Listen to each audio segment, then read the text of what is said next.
Level 1. Your existence is currently tethered to a 10-foot steel arm spinning in a windowless concrete vault, reducing your humanity to a single, brutal metric, 9gs. The smell is a nauseating cocktail of scorched hydraulic fluid, stale sweat trapped in a Nomex flight suit, and the faint metallic tang of blood as capillaries in your extremities begin to burst. You are not a pilot yet. You are a biological component being stress-tested to the point of structural failure. The sound is a rhythmic, wet rasp, your own forced breathing, a violent grunt every 2 seconds to keep the blood from draining out of your brain and plunging you into the gray void of unconsciousness. You fight to keep your vision from tunneling, squeezing your lower body until your muscles scream in a frantic attempt to defy physics. On the flickering monitor, your heart rate is a jagged green mountain range peaking at 185 beats per minute. The instructor's voice in your headset is a cold, disembodied rasp, reminding you that at 80,000 feet, the only thing between you and a boiling death is your ability to endure this mechanical torture.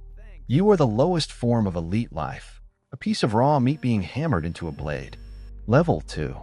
You stand on the oil-slick tarmac of Kadena Air Base, squinting against the tropical glare while the SR-71 Blackbird bleeds JP-7 fuel onto the concrete. The titanium skin is loose by design, leaking until the friction of Mach 3 heat expands the airframe to seal the seams. You smell the pungent, kerosene-heavy aroma of the fuel and the ozone of the starting carts. Clad in a $30,000 David Clark pressure suit, you feel like a diver entering a trench of liquid nitrogen. As the reconnaissance systems officer in the backseat, your universe is a claustrophobic cockpit smelling of plastic and pure oxygen. The twin J-58 engines wake with a scream that vibrates through your very marrow, a low-frequency rumble that feels like an earthquake trapped in a tube. You watch the triethylborane chemical shots ignite with a vivid green flash, the only way to spark the beast. You are the navigator of a ghost, preparing to fly so fast that the sun will appear to rise in the west. You are a silent witness, a human censor gathering the secrets of empires from the ragged edge of the stratosphere, watching the world through a lens of high-resolution paranoia. Level 3. At 85,000 feet, the sky is not blue. It is a bruised, deep indigo that bleeds into the infinite black of the vacuum. You are finally in the front seat, the stick vibrating under your gloved hand like a living nerve. The outside temperature is minus 60 degrees Celsius, but the windshield inches from your face is glowing at 320 degrees Celsius from the sheer friction of the air. You are traveling at 3,200 feet per second, faster than a high-velocity rifle bullet. The only sound is the steady, rhythmic hiss of your oxygen regulator and the distant, haunting whine of the turbo shaft. You look down and see the curve of the Earth, a fragile arc of white and blue, while the unstart sensor flickers, a warning that a single hiccup in the air intake will kick the plane sideways with the force of a mid-air collision. You smell the dry, recycled air of the suit and the faint scent of ionized dust. You are the fastest man alive, a kinetic shadow crossing continents in minutes, watching the wake of your own sonic boom roll across the forbidden plains of the Soviet heartland. You have traded your name for a call sign and your soul for a Mach number. Level 4. The mission parameters have shifted from surveillance to active intervention. You are piloting the X-15 derivative, a black needle dropped from the belly of a B-52 at 45,000 feet. When the rocket engine ignites, the kick is a physical assault, a 4G shove that pins your internal organs against your spine. The smell in the cockpit changes to something sharper, liquid ammonia and peroxide. You are not flying through air anymore.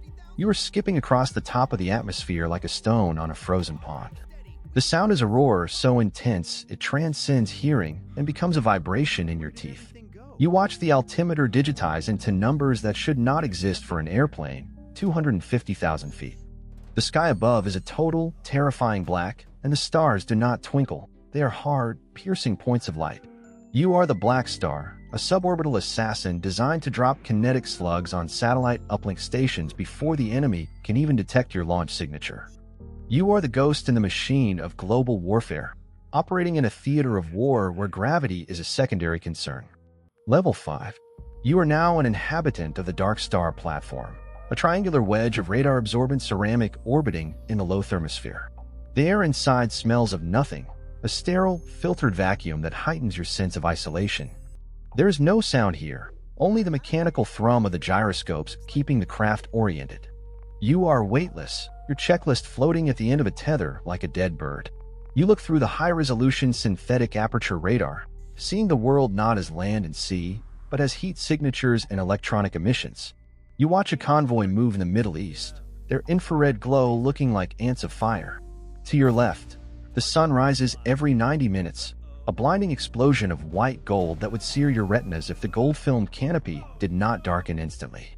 You are a janitor of the heavens, tasked with the deorbiting of rogue satellites using high-energy laser bursts. Your pulse is a steady 55 beats per minute, synchronized with a cold, calculating rhythm of the orbital mechanics. You have become a ghost orbiting a planet that has forgotten you exist. Level 6. The craft has evolved into the Thor delivery system. You are no longer just an observer. You are the finger on the trigger of a rod from God. The cockpit is a neural interface hub, smelling of ozone and warm copper. You wear a haptic suit that allows you to feel the ship's hull as if it were your own skin. Below you, the target is a hardened bunker buried under 200 feet of granite. You calculate the orbital decay, the wind shear of the lower atmosphere, and the 12,000 miles per hour velocity of the tungsten projectile. The release is a silent shudder. 10 minutes later, you watch the impact on your thermal screen, a white-hot pillar of kinetic energy that vaporizes the target without a single gram of explosive. The sound in your ears is the data stream of the kill confirmation. You are the ultimate evolution of the sniper, a marksman whose bullet weighs 6 tons and travels at Mach 10. You feel a strange, detached God complex creeping into your mind, cold pragmatism born of being untouchable. Death is now a set of coordinates and a timestamp on an encrypted server. Level 7. The agency has moved you beyond the atmosphere entirely. You are the commander of a Vanguard-class deep space interceptor, stationed at the Lagrange point. The propulsion is a pulsed plasma drive that creates a faint, blue-violet glow behind you, smelling of scorched magnets and heavy hydrogen. Your mission is Solar Warden, the interdiction of unidentified objects entering the inner solar system. The Earth is a marble now, small enough to hide behind your thumb. The silence is absolute, a heavy, crushing weight that makes you hear the rush of blood in your own ears. You spend months in a semi-hibernation state, your life supported by a closed-loop system that tastes like recycled water and synthetic nutrients. When the sensors trip, you wake to a world of tactical overlays and intercept geometries. You are the first line of defense for a planet that does not even know you exist, a lonely knight guarding a gate that has no name. Your logs are sent back via laser burst, letters from a man who died 50 years ago to the people still living on the surface. Level 8. The final transition is a one-way trip. You are at the helm of the Icarus probe, a craft powered by a singularity engine that warps the space-time around the hull. There is no smell, no sound, and no sensation of movement, even as the stars begin to redshift and stretch into long, glowing ribbons of light. You have left the Blackbird behind for the black hole. The agency is a memory of a world you will never see again. You are the ultimate scout, the pilot of the final frontier, sent to investigate the great attractor at the edge of the known universe. Your body has been augmented with cybernetics to survive the radiation of deep space. You are more machine than man now.